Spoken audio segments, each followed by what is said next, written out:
Сәлеметсіздер ме? Мен Қармыс Динара, Қарақия ауданы Құрық ауылының номері 1 жалпы білім беретін мектебінің 6 сынып оқушысымын. Табиғатты аяла форумының Green Oasis номинациясының қатысушымын. Мен сіздерге мектеп ауласының ландшафттық дизайнын ұсынамын. Мектеп ауласының ландшафттық дизайнын ұсыну үшін тұрмыстық қалдықтарды пайдаланамыз.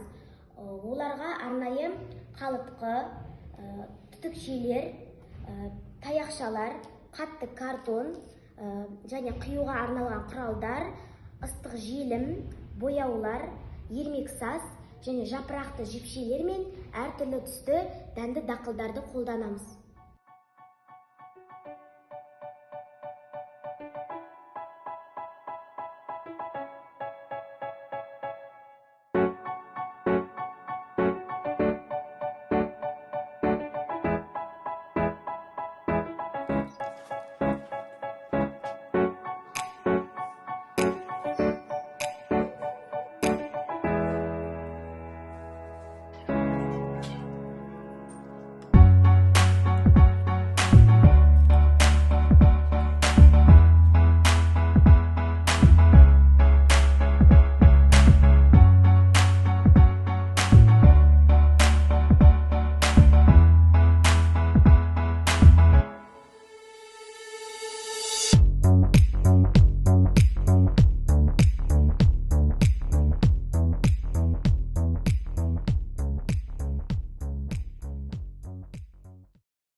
Осымен менің жасаған мектеп ауласының ландшафттық дизайн үлгісі дайын болды.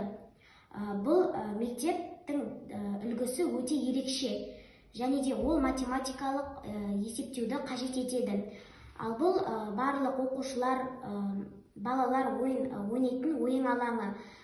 Мектептің көгалдандыру мақсатында шыршалар, теректер, гүлді композицияларды отырғыздым.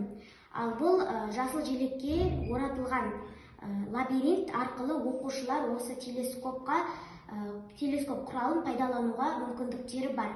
Осындай мектеп үлгісі барлық ауылдық елді мекендерде бой көтерсе екен деймін.